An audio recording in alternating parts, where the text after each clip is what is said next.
Bonjour, chers élèves de la classe de Terminal S. Bonjour, chers collègues, chers lecteurs.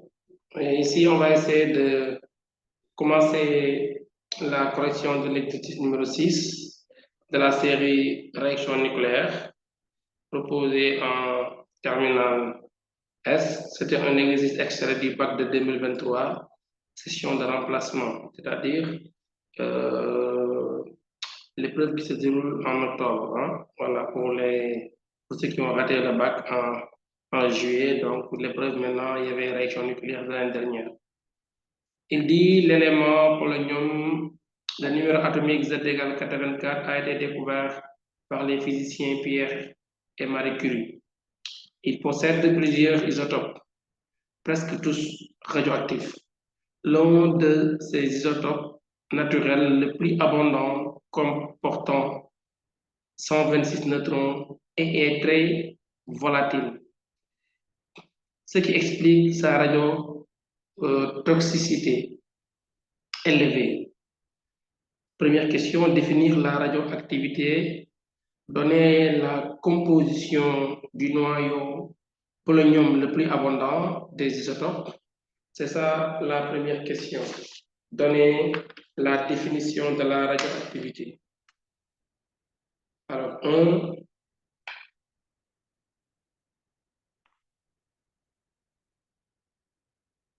première question.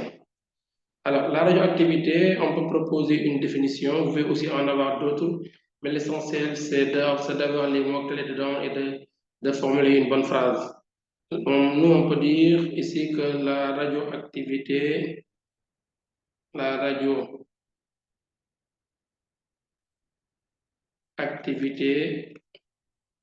est le phénomène physique,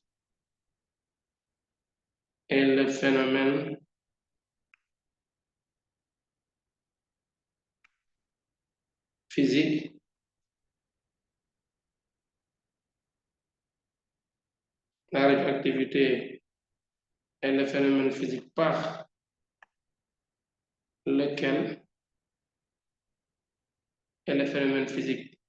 par lequel des noyaux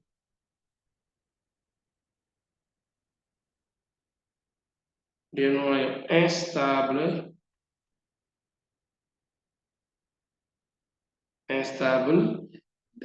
dits radioactifs.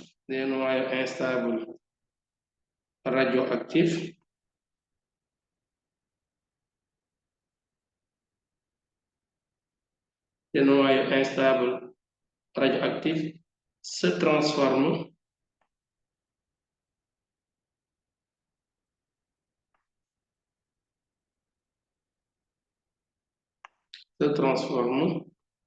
spontanément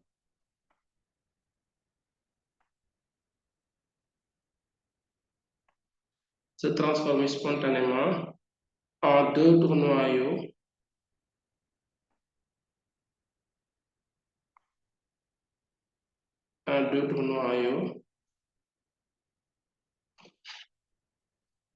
en émettant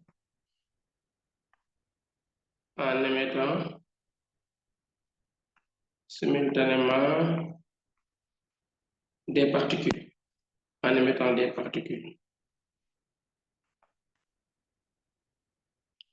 Voilà ce qu'on peut avoir comme définition de la radioactivité. On va écrire ça en émettant des particules. Ces particules peuvent être des électrons, comme ça peut être aussi des positrons, ça peut être aussi des noyaux d'hélium. Voilà. Maintenant, après ça, on nous demande ici, pour la deuxième question, toujours pour la même question, de donner la composition du noyau de polonium le plus abondant. La composition du noyau de polonium. La composition du noyau de polonium. La composition du noyau de polonium. Le noyau de polonium PO 84 comme nombre de protons Z, ou nombre de charges, ou numéro atomique. Après composition, Z égale, on l'a déjà dit tout à l'heure, c'est 84 protons.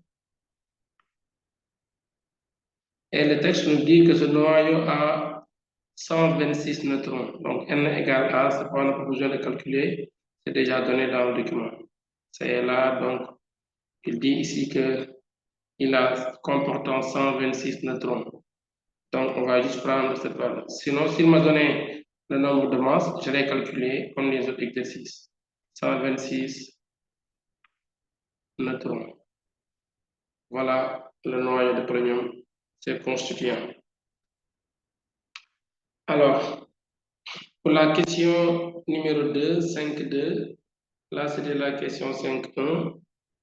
C'est l'exercice numéro 5 du bac, mais ici c'est 6 pour notre série. 5.2, on nous demande de calculer le défaut de masse de ce noyau. Le défaut de masse. Le défaut de masse, noté delta de M, est égal à Z fois la masse d'un proton plus N ou A moins Z, mais ici on a déjà N, fois la masse d'un neutron moins la masse du noyau polonium 84. C'est le défaut de masse de polonium 84. Alors, Z, c'est 84, multiplié par la masse d'un proton, c'est donné dans le document 1,00 7276. 7276 U plus 126 neutrons, N égale 126, multiplié par la masse d'un neutron, ici c'est 1,00 8665, 8665 U, 65 U, moins la masse du noyau de polonium. Et la masse du noyau de polonium selon le texte, c'est 209. C'est là, la valeur, tout ça c'est ici en bas. C'est 209,947 moins 209,947 U. C'est ça la masse, le défaut de masse. Maintenant, d'après calcul, nous avons ici delta de M égale à 1, delta de M égale 1,70 082, 70 82 27. 70 82 et 27 U. C'est ça le défaut de masse en unité de masse atomique, ce qu'on avait demandé. Toujours pour la même question, il demande de calculer l'énergie de liaison par nucléon. L'énergie. Alors ici, j'attire votre attention, ne confondez pas le défaut de masse et la perte de masse. Pour la perte de masse, c'est avec l'énergie libérée par la réaction nucléaire. Le défaut de masse, c'est l'énergie de liaison, n'est-ce pas, d'un noyau. C'est ça, on y reviendra tout à l'heure. Alors, l'énergie de liaison par nucléon. L'énergie de liaison par nucléon. Alors, l'énergie de liaison par nucléon, notez EL, est donnée par EL égale défaut de masse multiplié par C carré. Excusez-moi, donc ça c'est l'énergie de liaison seulement. Liaison par nucléon, c'est EA.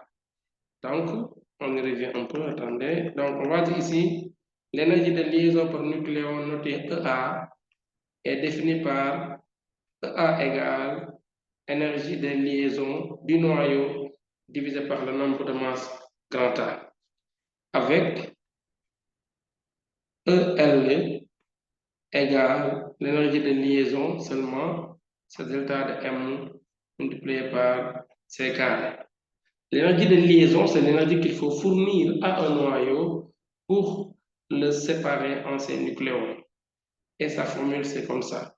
Maintenant, on a ici notre défaut de masse. Donc, on aura ici EL égale 1,7U multiplié par C carré. Alors, comme il n'a pas imposé d'unité, on peut calculer ça en MeV. Et là, maintenant, pour avoir ça, on va remplacer U, on va dire ici, avec U égale à 931,5 MeV par C carré. Quand je remplace, j'aurai ici 1,7082 27. Le U, je remplace par 931,5 MeV par C carré. Et je multiplie par le C carré qui était là dans la formule. Et là, si on le fait, on verra ici que les deux C carrés vont se simplifier. Et d'après le calcul ici, on aura énergie, donc je vais mettre ce résultat ici, énergie de liaison égale, énergie de liaison d'abord, en MeV, c'est égal à 1591, 1591,257 MeV. Donc, énergie de liaison par nucléon EA finalement, ça va donner ici énergie de liaison divisé par le nombre de masses. Donc ici, ça va donner énergie de liaison 1591,257 MeV divisé par le nombre de masses, 84. Ici, divisé par le nombre de masses grand A. Et ça, c'est pas 84, c'est le nombre de masses grand A. Le grand A, c'est la somme des deux. D'accord? C'est ici 126 plus 126 plus 84, puis ça donne 210. 210. Et au résultat, nous avons ici 7,58 MeV par nucléon. Par nucléon. Voilà l'énergie de liaison par nucléon pour ce noyau de polonium. Alors, pour la question numéro 3, 5.3, il dit l'isotope de polonium PO 210-84 de demi-vie 140 jours est radioactif. Il se désintègre en donnant une particule notée P et un isotope stable de plomb 206-82 Pb. Question. Écrire l'équation de la désintégration nucléaire du polonium en identifiant la particule P. 5.3. La question 5.3. Il demande d'écrire l'équation de désintégration de polonium. L'équation de désintégration.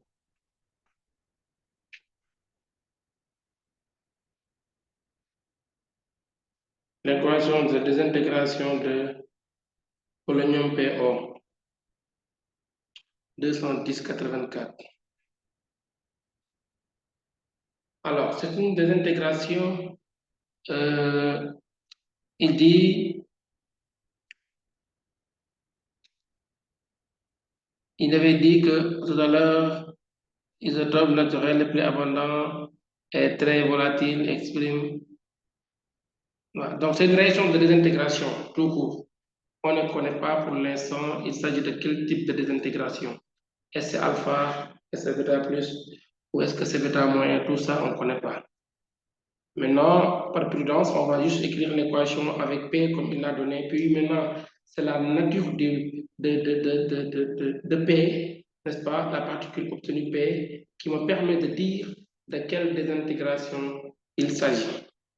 On va dire ici P, l'équation c'est le polonium 210, 84, qui donne ici par désintégration le plomb Pb, par désintégration le plomb Pb 206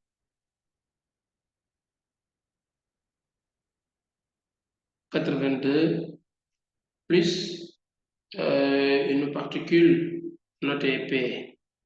P, on met ici X et la Y comme le nombre de charges de la particule obtenue P. Bon, on ne sait pas est-ce que le plomb il dit désintégration nucléaire du plutonium, une particule notée P est un isotope stable de plomb. Donc, le plomb il est stable, donc on n'a pas besoin de mettre le gamma. Je vais voir si le plomb était instable par excès d'énergie. Autrement dit, si le PB plomb était excité, on va ajouter ici, n'est-ce pas, un gamma qui va libérer pour devenir stable. Mais comme il est stable déjà, donc on laisse comme ça. Voilà l'équation de la radioactivité. Donc une radioactivité, l'équation générale, c'est le noyau pair X à Y qui donne X à Z, qui donne un noyau fixe X' ou bien Y A' Z' et une particule. Quand le fixe est instable par excès d'énergie, on va ajouter gamma pour dire que c'est une radioactivité de type aussi gamma parce qu'il va libérer d'un rayonnement électromagnétique. Mais comme on nous dit que le fixe est stable, donc on va le laisser comme ça. Alors, maintenant, c'est à nous de déterminer X, Y pour identifier P et remplacer, avoir l'équation finale. Donc maintenant, pour cela, on va appliquer les lois de conservation de sodium. En fait, il y a 4 lois qui sont dans le cours. On les appelle des lois de conservation de sodium. Ces lois, il y a d'abord la loi de, il y a la loi de conservation de la masse, du nombre de masses. Il y a aussi la loi de conservation du nombre de charges, la loi de conservation du vecteur quantité de mouvement et la loi de conservation de l'énergie totale. Maintenant, si nous prenons la loi, on va abréger pour avoir de l'espace, la loi de conservation du nombre de masses, LCM. On a ici le nombre de masses avant la réaction, c'est 210, est égal à la somme des nombres de masses après réaction. Somme des nombres de masses avant égale somme des nombres de masses après réaction. Ceci me permet de dire que X est égal à 210 moins 206, X égale à 4. De la même façon, on appelle la loi de conservation du nombre de charges qui traite ici, qui dit que 84 nombre de charges avant égale à nombre de charges après égale 82 plus Y. Donc ici, Y égale 84 moins 82. Y égale 84 moins 82. Et en fin de compte, on a Y égale à 2. C'est la loi de conservation du nombre de charges qui me permet de trouver Y égale à 2. Ainsi,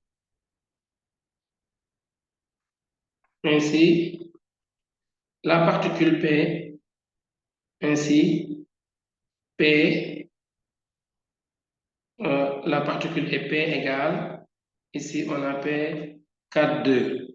4 comme nombre de masse, 2 comme nombre de charges, et ça c'est l'hélium He 4, 2, car c'est l'hélium qui a pour masse 2 et pour charge, pour masse 4 et pour charge 2. Donc c'est l'hélium.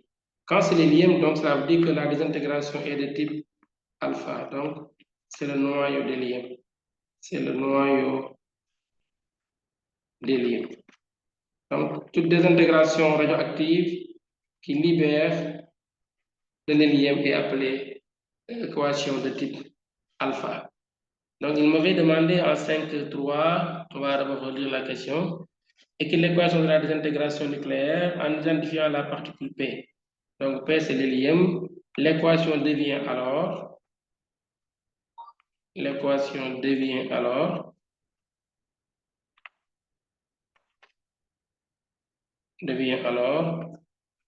plomb 210-84 se transforme en Pb, ça c'est le polonium, en plomb 206-82, en plomb 206-82, plus ici l'hélium He4-2. Voilà ce que nous avons ici comme équation nucléaire. Alors,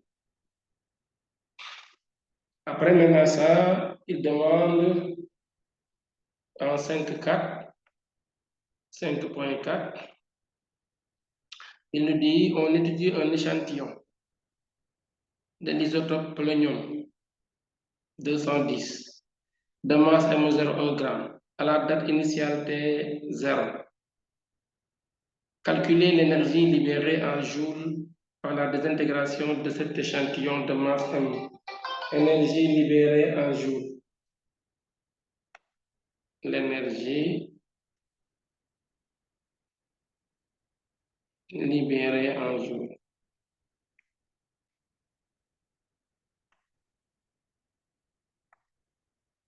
Énergie libérée en joules.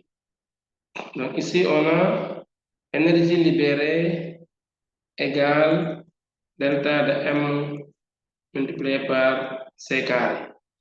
Là, il faut faire très attention à ne pas confondre avec l'énergie de liaison. Dans cette même exercice au bac, ils ont demandé les deux à la fois, libéré et liaison. Autrement dit, liaison par nucléon, mais pour avoir liaison par nucléon, il faut passer par liaison d'abord. Dans le delta, ils ont à peu près la même formule. Tous les deux, c'est delta de M fois C carré. Mais quand il s'agit de liaison, le delta de M est appelé défaut de masse et se calcule par les protons et les neutrons. Masse proton plus masse neutron moins masse du noyau, Z masse proton plus N masse neutron moins masse du noyau. Ça, c'est quand il s'agit de l'énergie de liaison. Mais pour cette question pratique, où on me demande de calculer l'énergie libérée, cette question particulière, donc libérée, c'est pas le défaut de masse, mais c'est la perte de masse qu'il faut quantifier. Et la perte de masse, là, ce qu'on cherche ici en terminale, c'est la perte de masse, c'est la masse perdue, n'est-ce pas, durant la réaction, et on compte positivement la masse perdue, qui sera utilisée, n'est-ce pas, par la formule d'Einstein qui dit que à toute masse au repos correspond une énergie, n'est-ce pas, c'est l'équivalence masse-énergie, E égale mc carré. Donc, si on vous demande de calculer l'énergie libérée par une réaction nucléaire, c'est cette équivalence-là qu'il faut utiliser, E égale mc carré, mais ce M-là, en fait, c'est la masse perdue qu'il faut prendre. Or, la masse perdue, pour l'avoir, on va dire ici avec delta de M égale somme des masses avant réaction moins somme des masses après réaction. Et si vous faites ça, vous aurez un delta de M positif. Si vous voulez faire maintenant le contraire, prendre somme des masses après, produit, moins somme des masses avant, dans ce cas, il faut mettre ici une valeur absolue pour avoir la masse, ici la perte de masse, autrement dit la masse perdue, pour l'avoir positivement. Soit vous commencez par masse avant, moins masse après, et vous aurez une perte de masse, vous aurez la masse perdue, la valeur positive multipliée par C carré, et l'énergie sera positive. Ou bien, vous pouvez aussi inverser, faire masse après, moins masse avant. Mais là, attention, parce que comme il y a perte de masse, si vous faites masse après qui sera inférieure à la somme des masses avant, évidemment, le delta de M sera négatif et vous risquez d'avoir une énergie négative. C'est pas fou, parce que une énergie libérée en physique est toujours comptée négativement. Et ce qu'on cherche en terminale ici, c'est pas la valeur négative, mais c'est la valeur positive que nous pouvons interpréter ici à votre niveau. Donc, cherchez toujours à avoir une énergie libérée positivement, soit en faisant somme des masses avant moins somme des masses après, ou en faisant ici la valeur absolue de somme après moins somme avant. Je pense que c'est clair. E égale à, donc delta de M ici, on va prendre les masses avant. Avant, donc on avait ici le plomb. C'est masse de PO 84 moins la somme des masses après. Après, c'est l'hélium qui est formé et le plomb. Donc, et ça, c'est le polonium, excusez-moi. Après, c'est l'hélium et le plomb. Donc, moins masse de plomb d'abord, PB, ici, 82, moins ensuite la masse de l'hélium, He42. Donc, voilà l'énergie libérée multipliée par C carré. Alors, maintenant, on remplace ici. Ça donne 209, ici on a 99,47 moins 205,9531 moins 4,0054. Tout ça, c'est en unité de masse atomique. Donc, les unités, c'est U. On a oublié ça, fois C carré. Alors, maintenant, là aussi, il faut faire ce calcul-là. Faites la différence, avoir le U, le résultat de tout ça en U. Et après, maintenant, remplacer U par 931,5 MeV par C carré, comme on a fait dans l'autre technique, n'est-ce pas, de liaison. Les C carrés vont se simplifier et après, maintenant, on calcule pour avoir le résultat. D'après calcul, donc, nous, on a ici E égale à 37,31 MeV.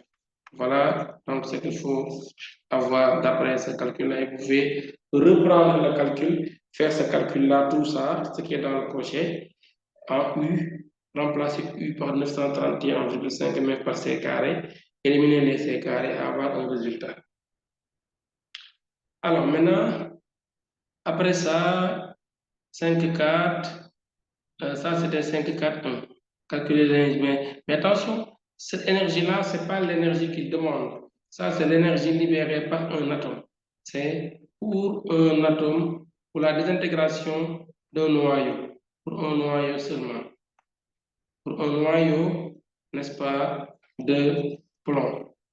Un noyau de plomb qui se désintègre va libérer cette énergie. Maintenant, pour un gramme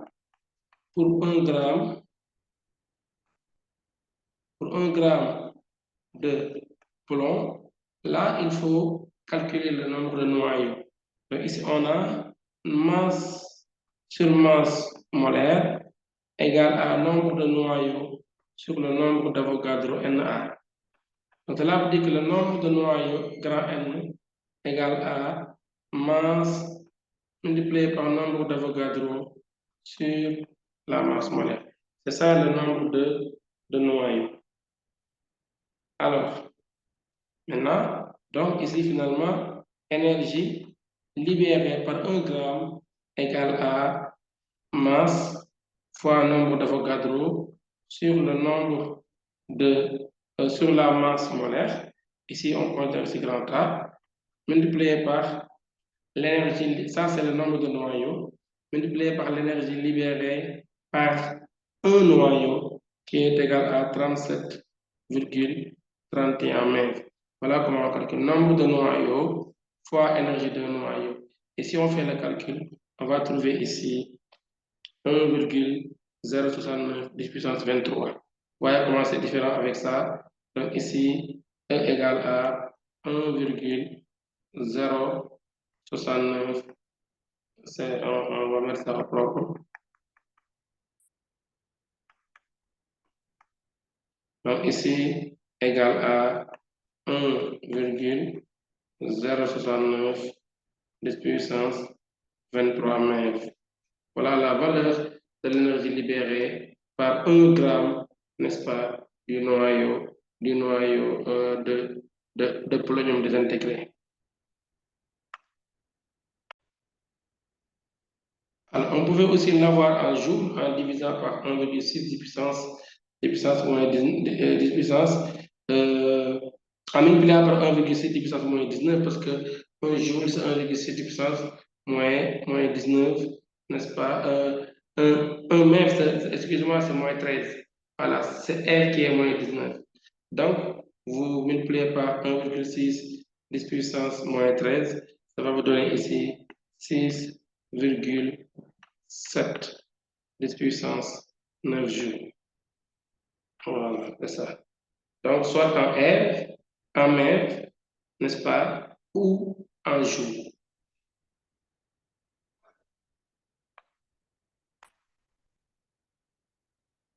Alors, on passe à la question 5.4D. 5.4.2. Là, il nous dit à partir de la loi de décroissance radioactive, D de N égale à moins lambda N D de T. Et à partir de cette loi, montrer que l'expression donnant le nombre de noyaux radioactifs restants est de N égale à ça. À partir de là, maintenant, montrons que le nombre de noyaux restants à tout instant est égal à N0, nombre de noyaux initial, expo de moins lambda T. Expo de moins lambda T. Voilà ce qu'on demande de chercher. Maintenant, ici,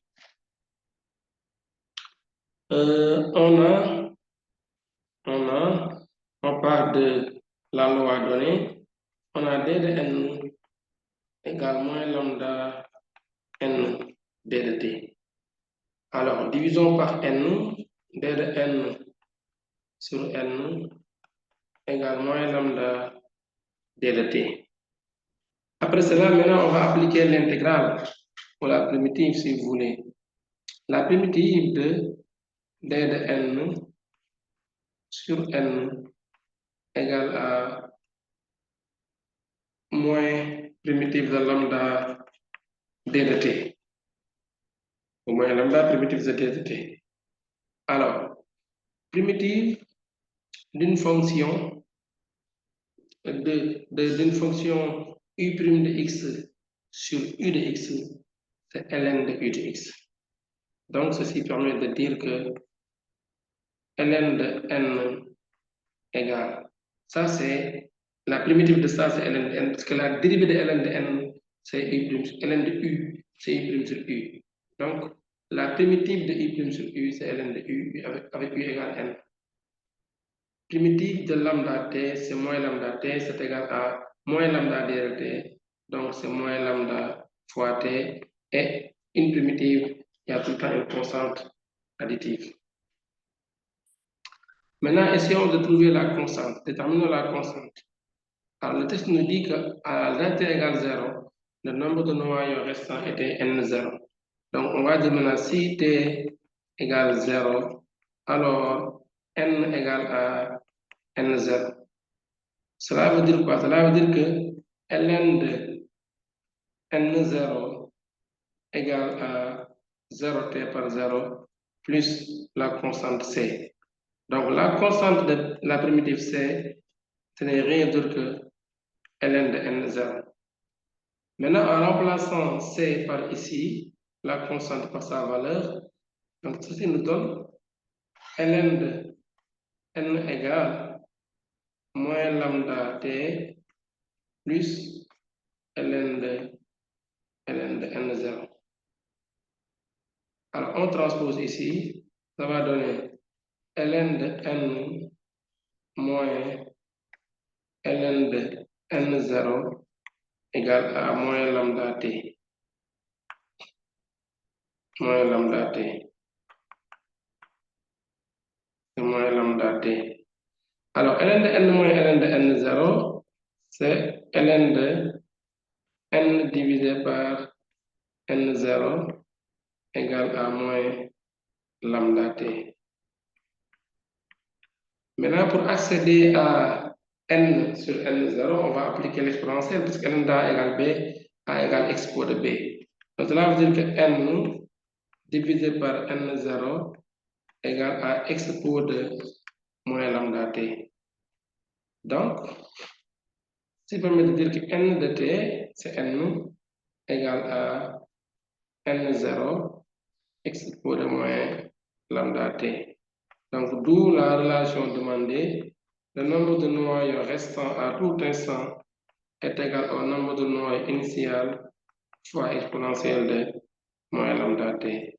Voilà ce qu'il fallait démontrer. On passe par la loi de décroissance radioactive sous forme différentielle et maintenant on applique la primitive dans les deux membres et on fait le calcul pour avoir la démonstration. C'était ça ce qui a été demandé ici. Maintenant, on passe à la question, l'avant-dernière question 5.4.3. On passe à la question numéro, l'avant-dernière question 5.4.3. Ici, il demande de déterminer la masse restante. La masse restante après 142 jours. C'est ça, non? Calculer la masse restante après 420 jours. Après 420 jours. Alors, on va appliquer cette loi de désintégration. Ici, on a n égale à n0 expo de moins lambda t. Or, le n là, en fait, c'est... on peut appliquer ici. Or, le nombre de moles, on peut utiliser la formule, mais on vous montre comment on démontre. Comme ça, si jamais on vous demande de démontrer la relation massive avec la loi de décroissance radioactive, vous pouvez le faire. Donc, on a ici, or, on a le nombre de moles, c'est la masse sur la masse molaire. C'est aussi le nombre de particules sur le nombre d'Avogadro ampères. Alors, ceci me permet de dire que le nombre de particules n restant à tout instant, c'est la masse multipliée par le nombre d'Avogadro divisé par la masse molaire. De même, le nombre de particules initiales n0, c'est la masse m0 fois Avogadro sur la masse molaire. Maintenant, quand on remplace toute chose par sa valeur dans cette écriture-là, on aura ici quoi? On aura masse fois masse molaire, masse restant fois masse molaire sur Avogadro, égale m0 masse initiale fois Avogadro sur la masse molaire. Puis c'est masse fois Avogadro sur masse molaire, masse initiale fois Avogadro sur masse molaire, et le tout exposé moins lambda t. Là, on constate que les masses molaires vont se simplifier, de même que les nombres d'Avogadro. Donc, qu'est-ce qui va rester au finish? Ici, il va rester m de t à tout instant, ou m tout court si vous voulez, ça revient au même distance, c'est de savoir que c'est la masse à tout instant égale m0 exposé moins lambda t. Ça, c'est une formule du cours qu'on peut tout le temps utiliser au même titre que la masse, n'est-ce pas? On peut aussi avoir, en fonction de l'activité, on aura l'occasion de le faire. Donc, pour la loi de décroissance radioactive, on a trois expressions. On peut utiliser le nombre de noyaux, n égale n0 exposé moins lambda t. On peut utiliser la masse, m égale m0 exposé moins lambda t. On peut aussi utiliser l'activité A égale A0 exposé moins lambda t. Donc, tout ça, c'est des formules valables. Alors, maintenant, après, on fait l'application numérique. Donc, ici, il demande de trouver la masse restante au bout de 420 jours. Donc, M égale à M0, c'est 1 gramme. Donc, c'est 1 gramme. Bon, on peut avoir ça en grammes, le résultat final. n'est-ce pas? Expo de moyen lambda, c'est ln de 2 sur la période. La période, c'est 140 jours. Sur 140 jours, multiplié par multiplié par 420 jours. Donc, l'échantillon, 420 jours plus tard, multiplié par 420 jours. Alors, pourquoi je laisse ici les jours? C'est pour vous montrer qu'on peut simplifier ça pour autant convertir, parce qu'il y a en haut un jour et en bas aussi on a un jour. Donc, finalement, ici, ça va nous donner égal à x pour 2 moins ln de 2 multiplié par 420 divisé par 140. Donc, c'est ça qu'il faut calculer. Et ça va donner ici, d'après calcul, ln moins ln de 2 fois 420 sur 140. Donc, ça va nous donner ici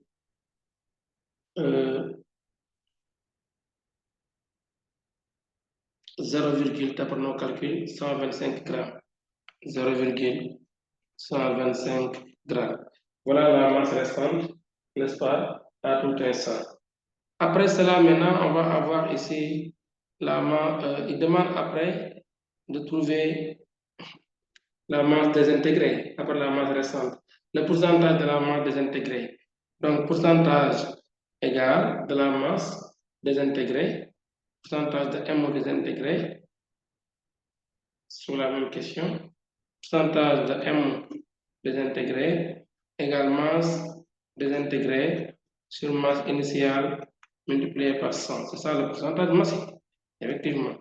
Avec ici la masse désintégrée, ne confondez pas masse initiale, masse restante et masse désintégrée. Masse désintégrée, c'est masse initiale moins masse restante. Donc, du coup, le pourcentage de la masse de la masse désintégrée égale masse initiale moins masse restante sur masse initiale, le tout fois 100. Masse initiale, c'est 1 gramme. Masse restante, 0,125 sur la masse initiale, 1 gramme multiplié par 100. D'où le pourcentage massif désintégré est égal à 87,5%, d'après nos calculs. 5%, puis à tout instant vérifier les résultats. C'était ça la question 5, 4, 3. Il reste une dernière question, c'est 5, 4, 4. C'est un exercice complet qui ramasse beaucoup de choses dans le cours, surtout maintenant du côté de la radioactivité. On a passé par les constituants du noyau, n'est-ce pas, par définir ce qu'est la radioactivité à la première question, déterminer les constituants du noyau, par déterminer les défauts de masse, l'énergie de liaison par nucléon. On a écrit l'équation de la désintégration, utilisé les lois de Soudy, de conservation de la masse et du nombre de charges. À la quatrième question, on a utilisé la loi de décroissance, on a calculé l'énergie libérée par la réaction nucléaire.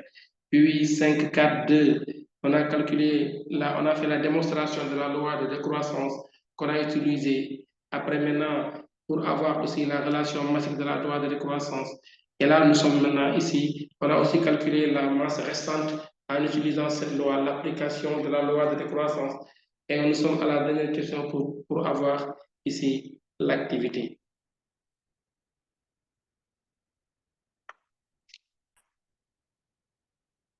Alors, la dernière question, 5.4.4. Il me demande de définir l'activité d'un échantillon radioactif et de déterminer sa valeur initiale à 0. Alors, l'activité d'un échantillon radioactif, l'activité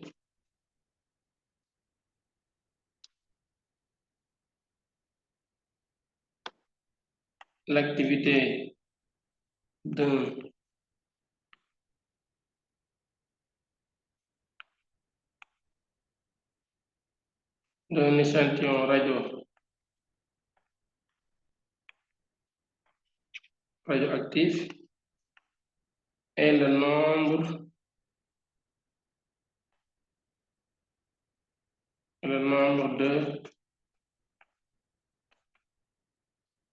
de désintégration et le nombre de désintégration par unité de temps. Et le nombre de désintégration par unité de temps. Alors, c'est ça l'activité d'un échantillon radioactif. Sa valeur initiale est